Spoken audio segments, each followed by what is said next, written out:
National Weather Service in Wilmington has issued a severe thunderstorm warning for northwestern Pickaway County, southern Madison County, southeastern Greene County, northern Fayette County, Ohio, until 5:45 p.m.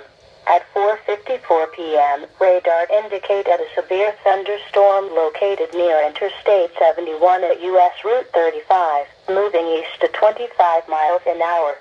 Storm hazards include winds to 60 miles an hour, quarter-size hail. Locations impacted include Jeffersonville, Mount Sterling, in addition, Milledgeville, Brookwalter, Midway, Bloomingburg, Madison Mills, Chenoweth, Paintersburg, and Deer Creek Lake are near the path of this severe thunderstorm.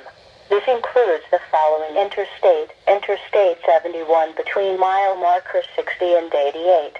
Seek shelter in a sturdy building. Stay away from windows and doors until the storm has passed.